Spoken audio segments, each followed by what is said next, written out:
10, 9, 8, 7, 6, 5, 4, 3, 2, 1. To 1926. Happy New Year. Happy New Year. Now listen, everyone. Please. I've been a very fortunate man, especially to have friends like all of you. And not many people went to Australia and bought a farm over a copper seam. I have, at long last, persuaded Andrew to make a will. With my wife Sarah's help. In it, there are several minor bequests to some of us and a small trust fund for Violet's education. The main part of the estate, 75%, goes to the Ellingfort Medical Foundation. Oh, how splendid. Dr. Pritchard, of which you're chairman. It'll be used wisely, Andrew. If you ever die, that is. A lump sum of £2,000 held in trust until their 18th birthdays will be shared between Peter Baker and Robert Sidaway. Oh, that's so kind of you, Andrew. I think you know how fond I am of your son. And there'll be men soon with all the responsibility that entails. And I'd like them to have a secure future. What about Violet? What about Violet? Well, she is your ward, Andrew. You dote on her, but you've left her nothing. Sarah, shh. Yes, but she'll marry someone like Robert or Peter. She's a woman, for heaven's sake. My God, Andrew. You had to stop yourself saying only a woman.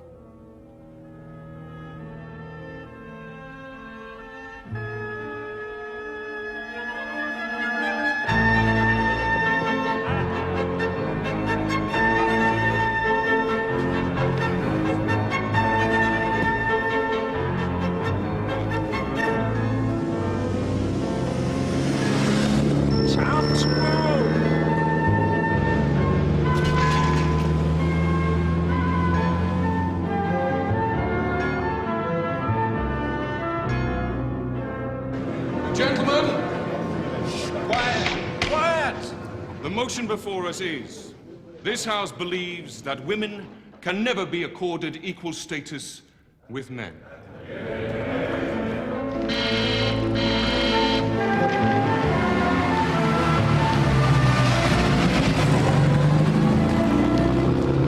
I call upon Mr. Andrew Marsh, a former president of the Union, to propose the motion.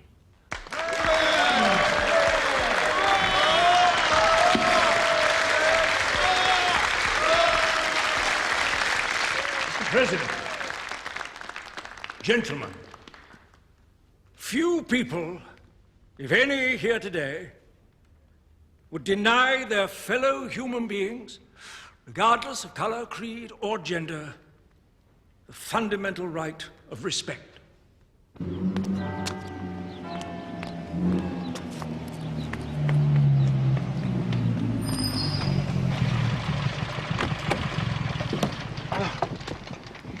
Monsieur Poirot, it's lovely to see you again, but we did say 7 o'clock. My dear Mademoiselle Violet, you must forgive me. You must blame the 2-inch nail who punctured us at Bulldog. I'd like you to meet my associate, Captain Hastings. How do you do? Captain Hastings, this is Mademoiselle Violet Wilson, Andrew's ward. Thank you. But society, like the family, is not merely a collection of individuals haphazardly thrown together. In order to function industrially, politically, socially, both must be structured, divided into those who make decisions, those who put them into practice, those who lead, those who follow. This is Miss Campion, the principal of my college. We really should hurry. The debate's underway, and Andrew's already speaking. Such designations are status and are determined by a woman. Her name is Mother Nature.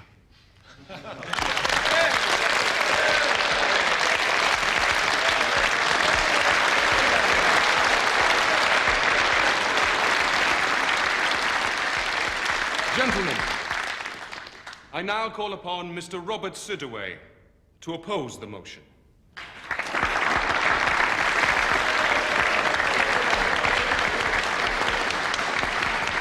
Mr. President,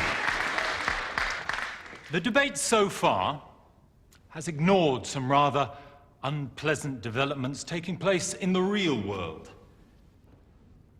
A few months ago, two leaders of immense status, but with very little respect for anything, Adolf Hitler and Benito Mussolini, overran neighboring countries.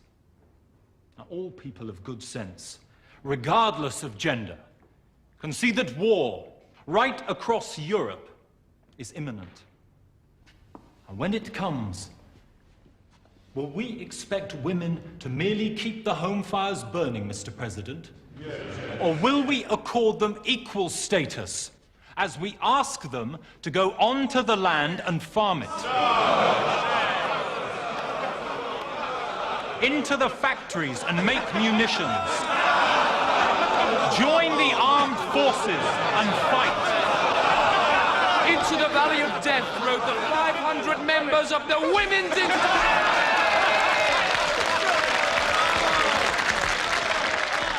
If you'll let us work and die for our country, why won't you let us join the Union? Or, God forbid, let us speak in a debate. Silence! I will not allow interruptions from the gallery. If it persists, I shall have it clear. Perhaps you're frightened. We'll start talking sense.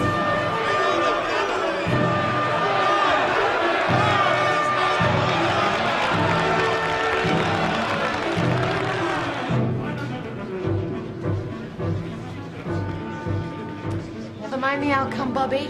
You spoke well. So did Andrew, once you ignored what he actually said.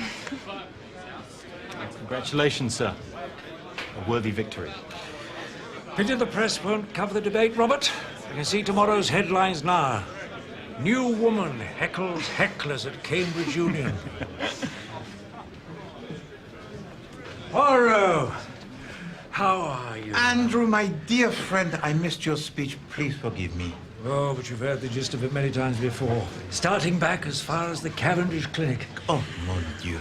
In such adversity are born the lasting friendships, n'est-ce pas? We were there, Hastings, for the mutual pulling of the wisdom teeth, huh? It was not a pretty sight.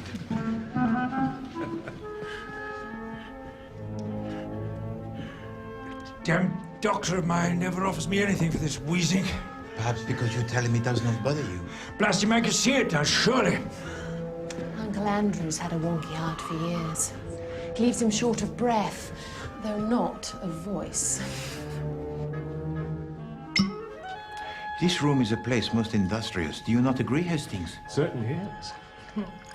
I run a magazine, monsieur, called New Prospects.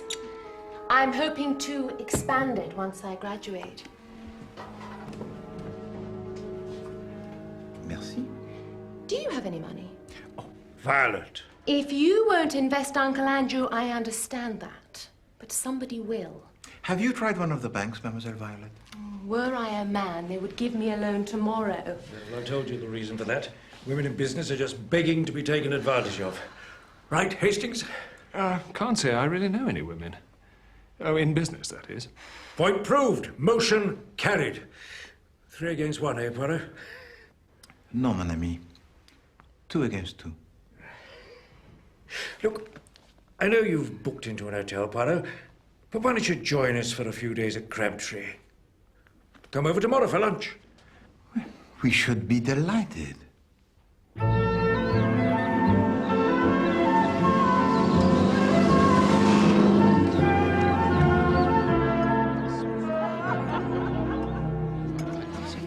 You will permit me, Mademoiselle Campion. Thank you.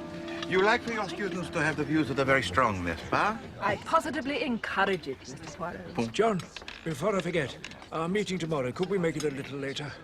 Why don't we meet for lunch? My office at 12:30. Affects you, Martin. I'm afraid. I'm changing my will. It's your money, Andrew. Is Violet to be mentioned in your new will, sir? Setting aside your impertinence, Robert, I could have sworn the debate was over. Perhaps you feel I didn't win it convincingly.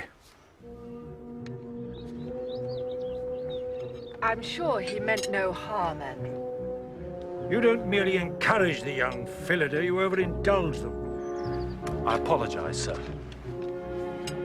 Robert? I'll talk to him, Mrs. Sidaway. Robert! Sarah, will you please not fuss? Robert!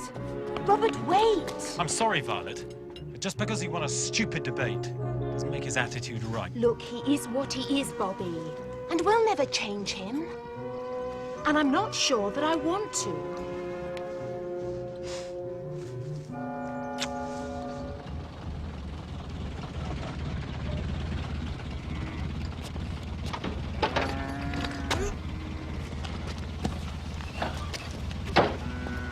Tell your dad I'll leave a sack of sweet potatoes up by your front drive, right? Yeah, thanks for the lift.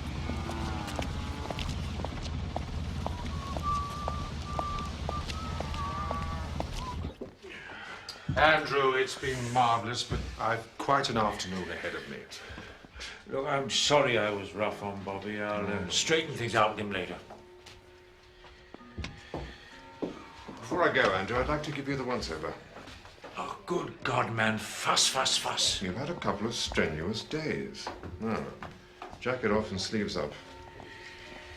Mrs. Sidaway, would you be so kind as to bring my stethoscope through to the library? My bag's in the hall.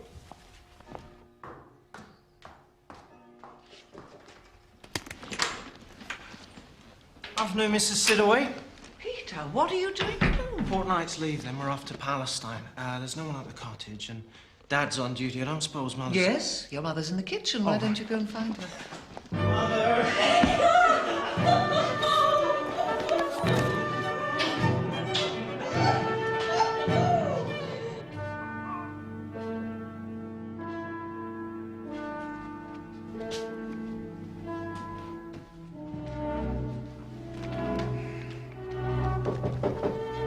Entrez.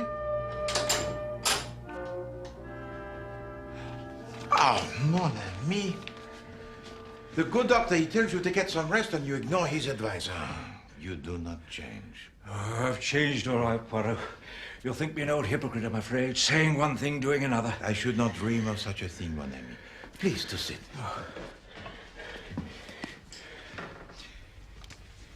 Even though, after all the things I've said about my health over the years, never taking anyone's advice, well...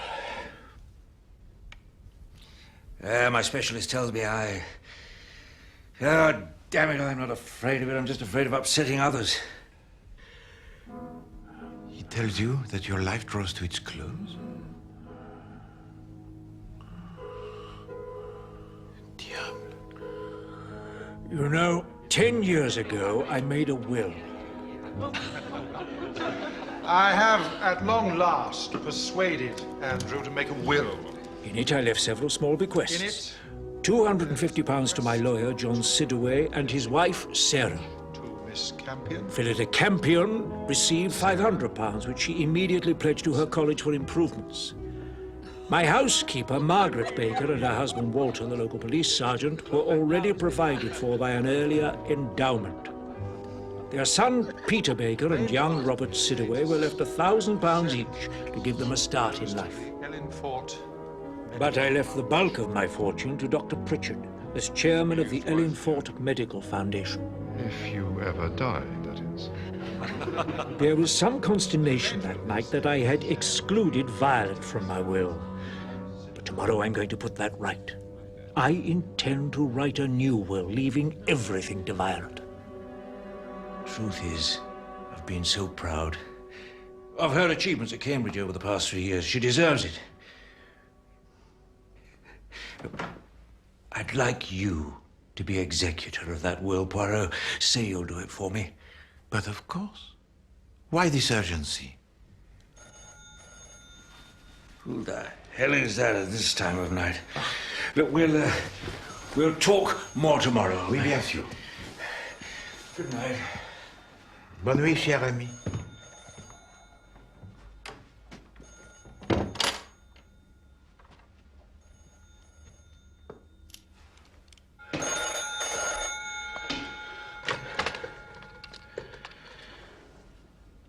Hello?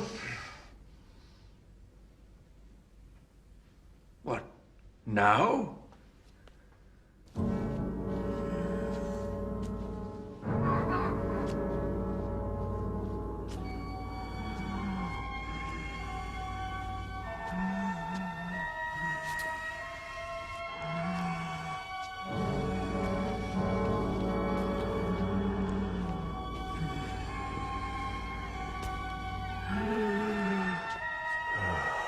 Couldn't this have waited?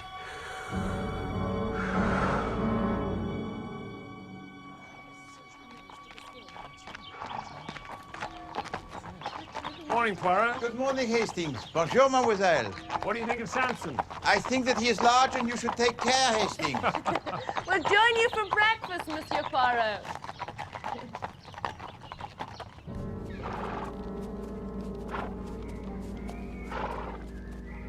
What a charming folly. Andrew restored it about 15 years ago. Comes here to think. Race your back. Come on. Wait a minute, Violet.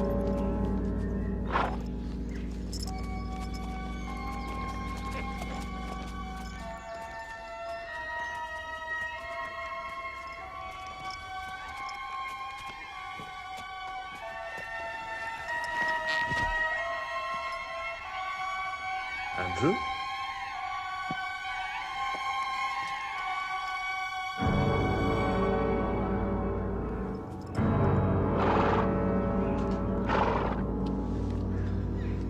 Violet, go back to the house and get Sergeant Baker.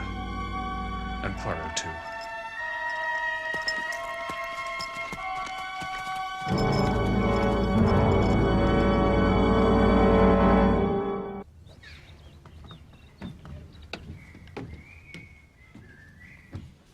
Sergeant Baker, you permit that I make a search? My men have done that, sir. Found nothing. Perhaps a post-mortem will tell us more. There's no call for a post-mortem. I've examined the body. Andrew died about 8 hours ago. I'll give you the death certificate.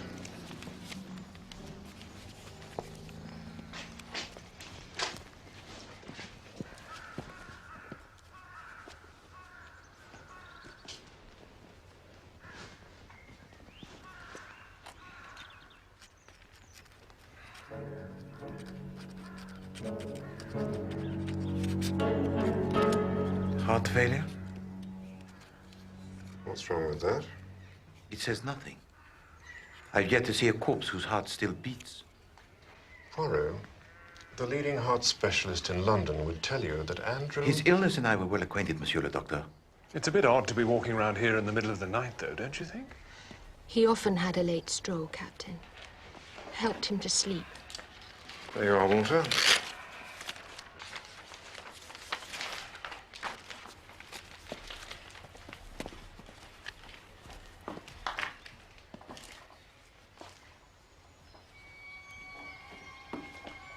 Last night, Andrew tells me he was to make a new will. midnight, he gets a telephone call. This morning, he is dead.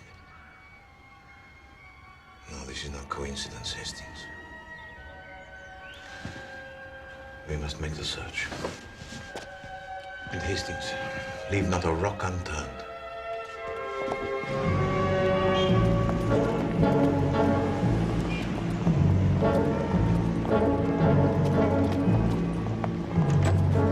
As you know, Monsieur Poirot, it's not usual to read a will before the funeral. But in this case, I've made an exception, hoping to dispel your fears concerning Andrew's death. Thank you. Ladies and gentlemen, perhaps we should be seated.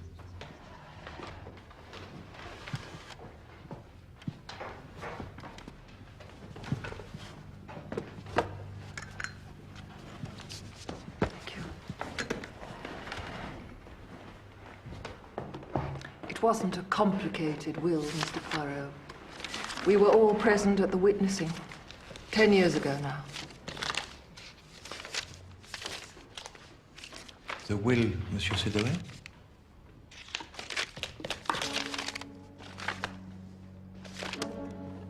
Doesn't appear to be here. Don't be absurd, dear. It must be. That'll be there somewhere, sir. Just a matter of finding it.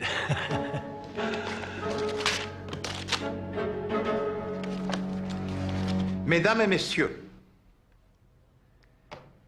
Andrew Marsh was a good friend to all of us here in this room, and yet it seems that you wish his death to pass unquestioned. Not all of us, Mr. Poirot. And now we have the disappearing will, and still you do nothing, Sergeant. With respect, Poirot, I think you're reading too much into it. Indeed. The new will that Andrew Marsh intended to write would have left everything to Mademoiselle Violet, with Poirot as executor. Very well, I will execute. But beware, mes amis, for in so doing, with or without your help, I will unravel the mystery of his death.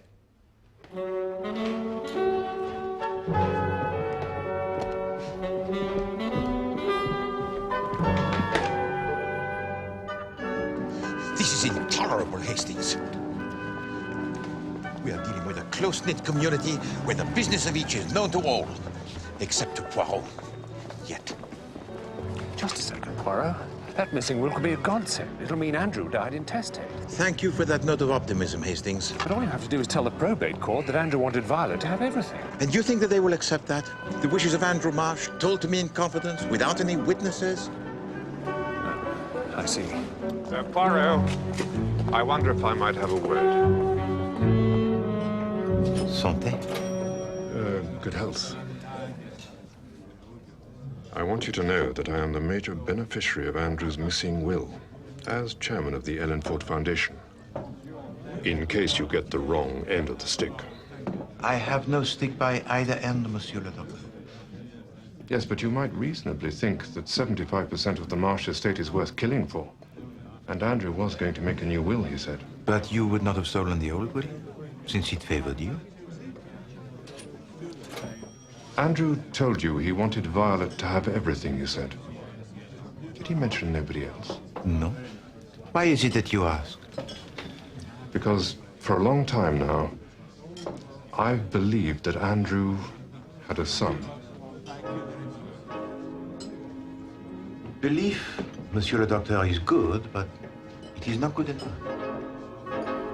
Andrew, John, and myself, we met at Crabtree one night. Must have been 2 years ago now. Sarah was away, and Robert had just been accepted at Cambridge. His father was full of it, bursting with pride. To Robert. To Robert. To Robert. Robert. Thank you. Very happy for you, John. Oh, forgive me, both of you. I rattle on as if you fellows had sons to be proud of as well. What makes you think I don't understand your pride perfectly? You may be my solicitor, John, but you don't know everything about me. Does he, Maggie? Andrew Marsh was always very fond of Margaret Baker. Maybe Peter is Andrew's son. I see. Doctor, I thank you. I have been stumbling around in the darkened room, and now you have switched on the light. You see how things go, Hastings? I believe that he was killed for his fortune, but the question still remains. Who would lay claim to it once he had died? Well, there's that son that Pritchard talks about. But then we only have his word that he exists. We find the son, mon ami. We also find the murderer. Soon we may have the word of Madame Margaret Baker. You can't ask a woman a question like that, Poirot. Not only can I, Hastings, I must. Met him in Australia, sir. Hired me as nanny to Violet, his business partner's child. When he came to England, he gave me the chance to come too. Which is where you met your husband, the bobby of the village. Madame Baker, I truly wish to cause you no offense, but Monsieur Andrew Marsh, he admired you greatly, n'est-ce pas? Well, yes. And you were also very fond of him? Yes. And perhaps it would be true to say that you did not work for him as a nanny to Mademoiselle Violet so much as to share in his life. Dad, I want to hear this. You're saying I might have a claim to his fortune, aren't you, Mr. Poirot? Be quiet. Dad, you always said Andrew had an eye for the ladies. Yes, well, in my case, he admired from afar. After we came back from Australia, Mr. Andrew was sent to fight in France. You were conceived while he was away. By the time Andrew got leave, Peter was 3 months old. So you worked as the nanny to Mademoiselle Violet while Monsieur Andrew, he was absent? Yes. Well, his other friends pulled their weight, of course. But Miss Campion's not much good with small children. Nor Mrs. Sidaway come to that, in spite of being a children's nurse.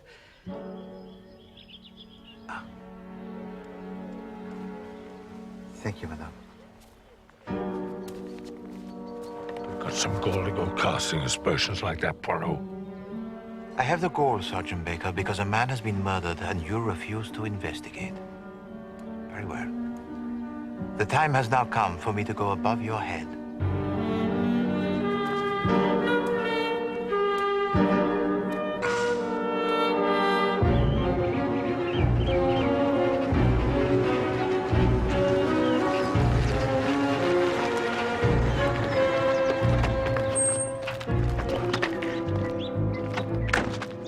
Thank you for coming, Chief Inspector. You have met Sergeant Baker, I see. Yes, I must say, Poirot, that in spite of your comments, he seems like a reliable chap to me. This way, Chief Inspector.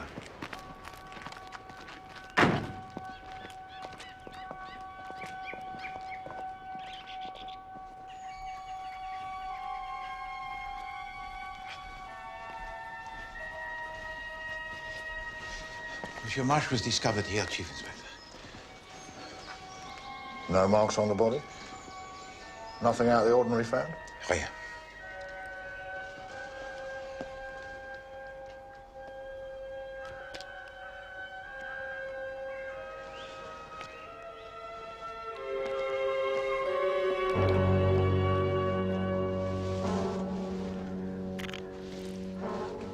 What's this, then, if it isn't out of the ordinary?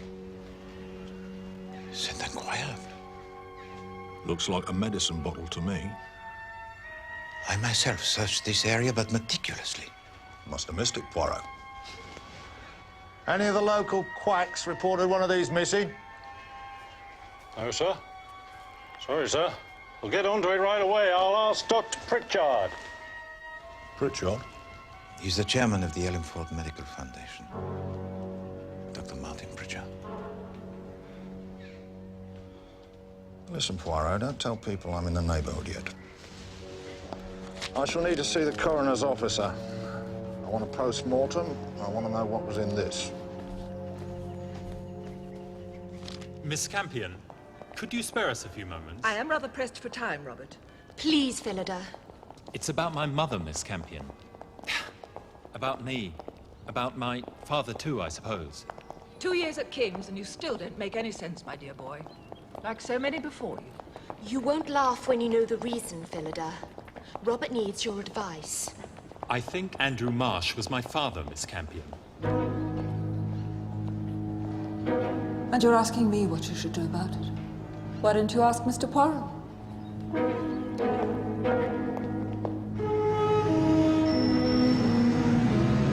But, Robert, why didn't you mention this before today? My mother only told me about it last night. Took some guts on her part. It doesn't seem to have upset you unduly, Robert. Well, after some thought, what difference does it make? Bien, Monsieur Robert, I will tell you the difference. In the will that is missing, you inherit a small fortune. If you can prove you are his son, you will inherit a vast one.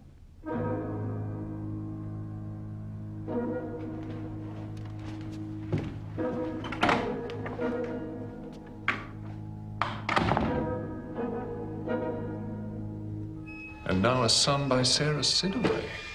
We find the son, we find the murderer, you said. Yes, indeed, Hastings. But it would be unseemly to unmask him today before the funeral of Andrew Marsh.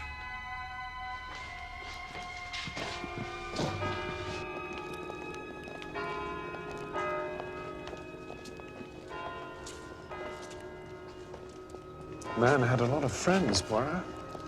What good are many friends, mon ami, when you have one bad enemy?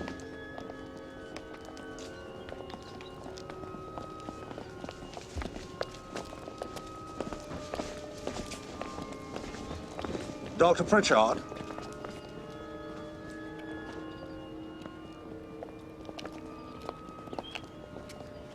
like to be in the rudest of health, Chief Inspector. You have met before?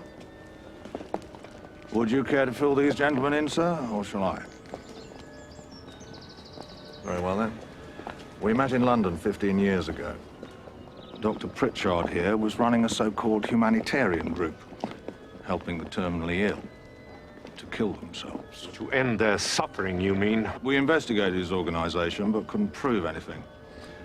At a rough guess, I'd say he's up to his old tricks again. No. Yours, Doctor, according to the manufacturer. They send them out with batches of insulin, all numbered so they can keep tabs on them. Because as well as working miracles, insulin can also be lethal. I don't understand. The post-mortem found needle marks in Mr. Marsh's upper arm. Martin Arthur Pritchard, I'm arresting you for the murder of Andrew Marsh. You're not obliged to say anything, but anything you do say will be taken down and used in evidence.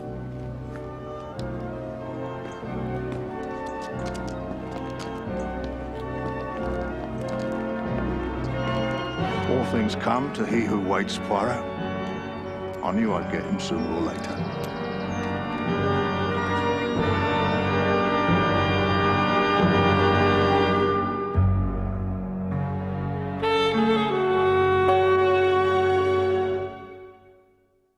Just because the solution to a crime is simple, Poirot, doesn't mean to say it's wrong. Pritchard killed Andrew Marsh. End of story. But why would he steal a will that favored him? No, Chief Inspector. Still, it has not been found, nor, I believe, will it ever be. Did you question other suspects? Did Sergeant Baker? Of course we didn't, because there weren't any. Robert Sidaway and Violet Wilson. Monsieur Poirot is expecting us. What about that telephone call, Chief Inspector? The one that Andrew received had gone midnight. Pritchard, of course. Honestly, you two, when you're backed into Miss a corner... Wilson and Mr. Sidaway. Monsieur Poirot, we thought you should be the first to know. We're going to America.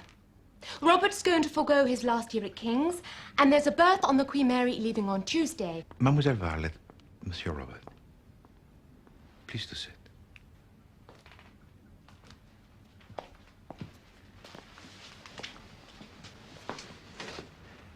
Eh bien, mademoiselle, what of the end of term? What of the graduation ceremony of Mademoiselle Campion?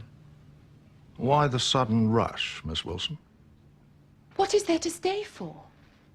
Women are treated as equals in America. I can forge myself a decent career. And a man I've known all my life is charged, quite insanely, with my guardian's murder. Mademoiselle Violet, your late guardian would not have wanted you to miss the graduation ceremony. Now, I beg of you, before you finally make up your mind, to give Poirot a little more time. Please.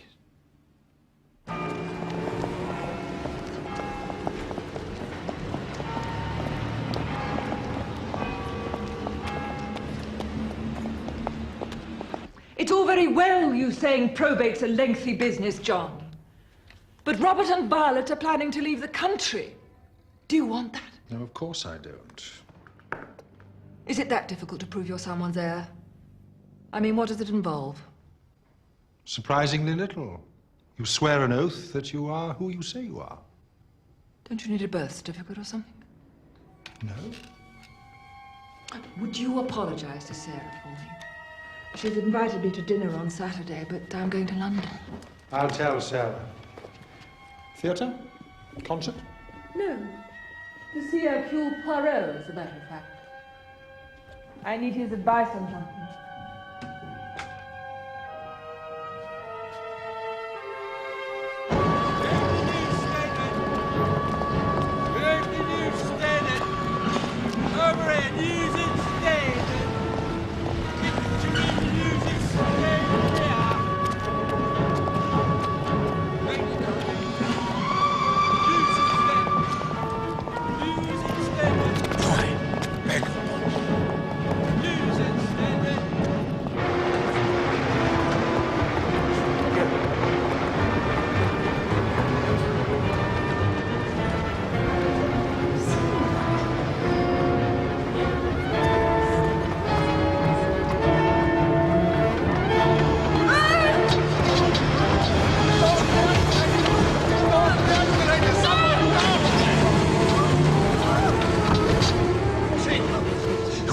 Mademoiselle Campion, down the moving stairs, it was not Dr. Pritchard. He is in your custody. Yes, well, we don't know that anyone pushed her yet. But he is not the murderer, Chief Inspector. The murderer is still at large. Well, we obviously got her here pretty quickly. At least we know she survived. You nurse? Please. I shall need to speak to Miss Campion as soon as possible. Well, you can't. She's concussed. Very nasty fall, gentlemen. Legs broken in 2 places. She will recover soon. I think you'll find Mrs. Campion's made of pretty strong stuff. She's a miss, Doctor. Miss Campion. You called her Mrs. You know her well? Well, No, but we know she's not married. Tell me, Doctor, did you call her Mrs. out of habit or a slip of the tongue? Look, I'm sorry, I didn't mean to speak out of turn, but... If there's something you know, Doctor, it's your duty to tell us. Miss Campion has had a baby at some time in her life. By caesarean section, no less.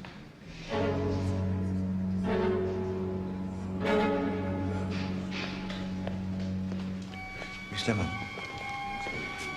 I have a task for you.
Ladies and gentlemen, the end of the academic year is something I would never miss.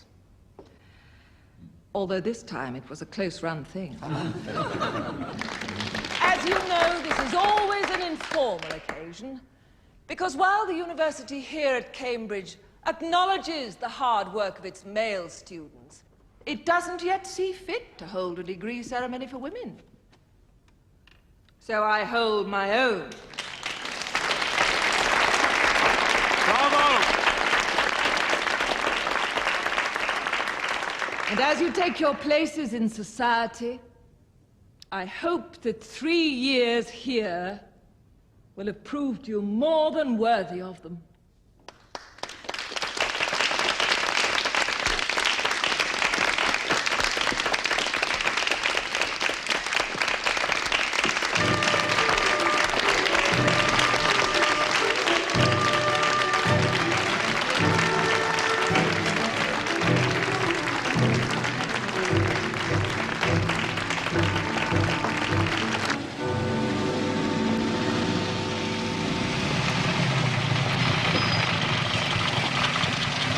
Thank you, Hastings.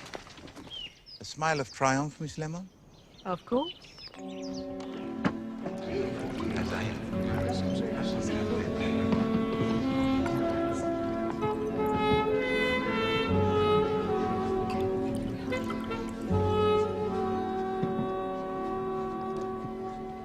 Mesdames et Messieurs,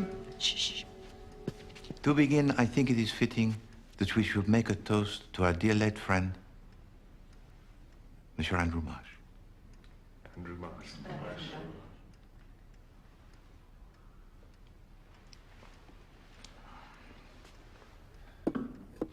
Today would have given him much pleasure, n'est-ce pas? And how proud he would have been of you, Mademoiselle Violet.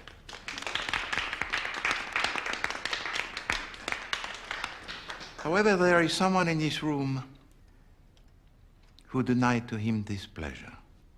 You mean his murderer's here? One of us?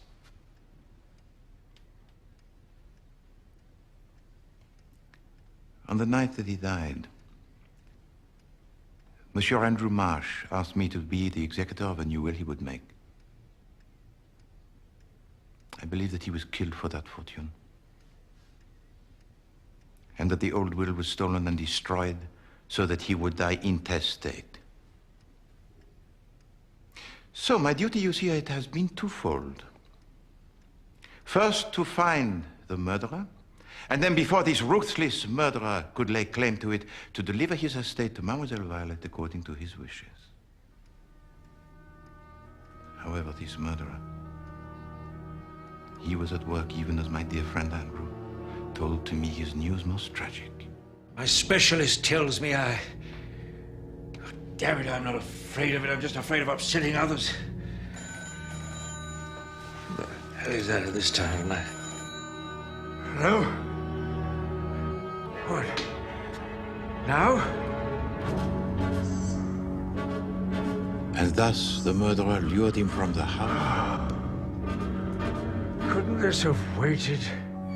To rendezvous with the folly.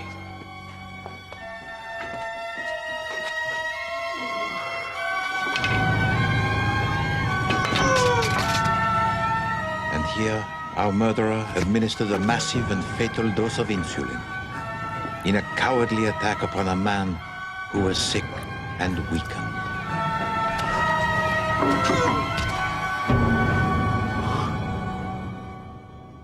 Voilà.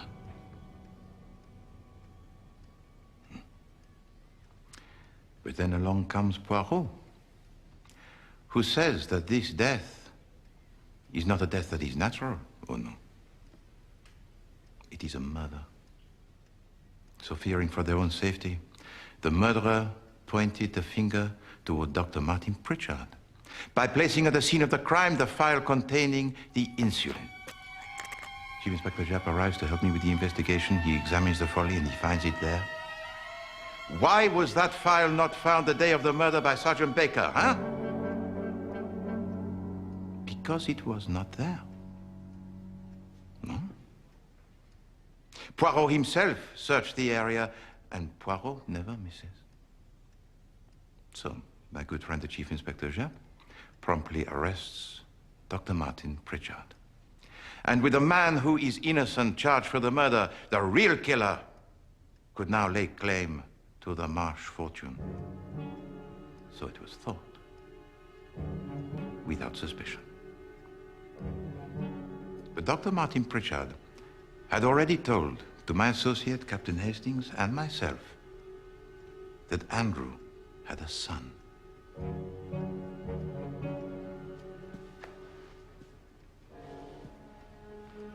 Peter, perhaps?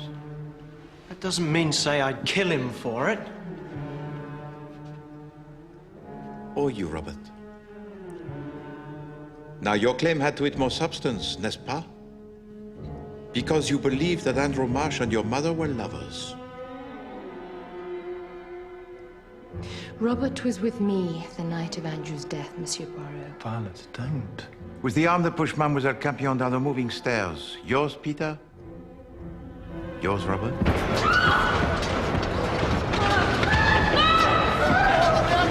Someone stop! Were you afraid of what she might say to me? Theatre? Concert? No. To see Hercule Poirot, as a matter of fact. And of course, the killer certainly knew of the visit to London of Mademoiselle Campion to see Poirot. Because Mademoiselle Campion had discovered in a conversation with the lawyer John Sidaway that for a child to claim the estate of the father, the real identity of the mother need not to be revealed. But events took such a turn that did reveal a secret that she herself had kept for more than, what, 20 years?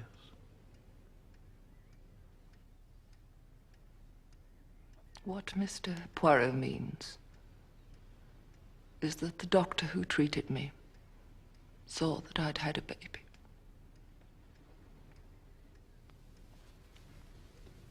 when I was a student here.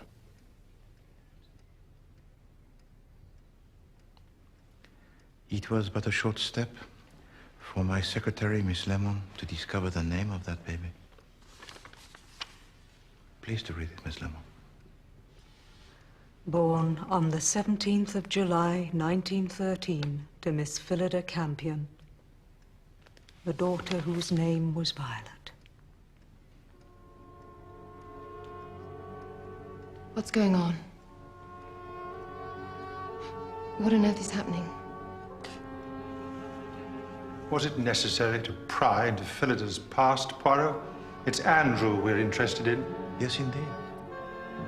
But during all this time, not once did we ask ourselves this question. Is this son that we seek perhaps a daughter? So Violet is Andrew Marsh's daughter. Yes.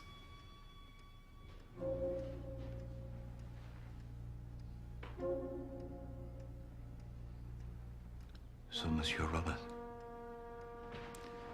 why did you kill the father to Mademoiselle Violet? I didn't. I say you did, Monsieur! Why? You know that she loves you. You know that she wants you to go to America with her. Why then? He's just told you he didn't!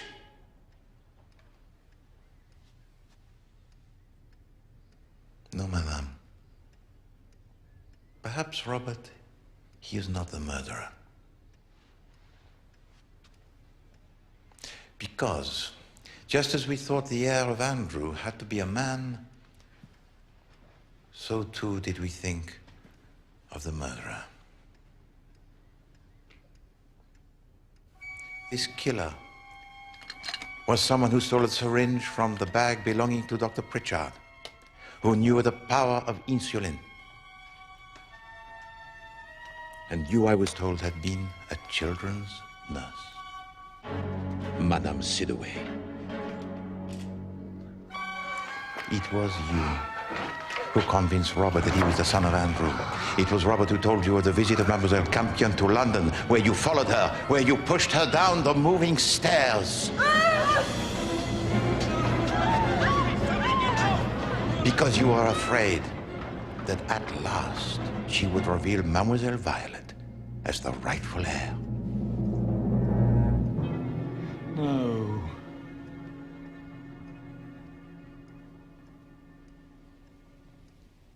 John, help me. There's nothing I can do, Sarah. How did you know about Violet? I had a friend who worked in the clinic. I met her years later. There was so little we had to give Robert. But he was mentioned in a will, madame. Why did you steal and destroy it? Because I wanted him to have everything! Why should it all go to Violet? Because Andrew Marsh wished it. As proof that she was his daughter. And his equal.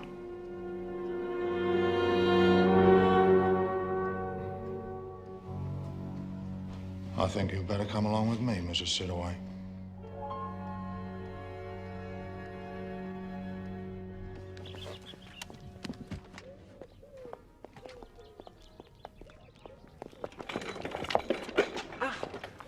Mademoiselle Campion, Mademoiselle Violet.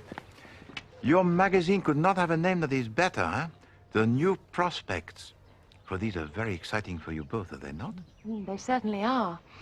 And I'm going to use the inheritance to start my own publishing company. And you, Monsieur Poirot, shall be my first subscriber. Thank you, mademoiselle. You know, the companies, they have a chairman, huh? But in this instance, why not a chairwoman? You already have the chair, I see. Not for much longer. Plaster comes off a week today. And what of Robert?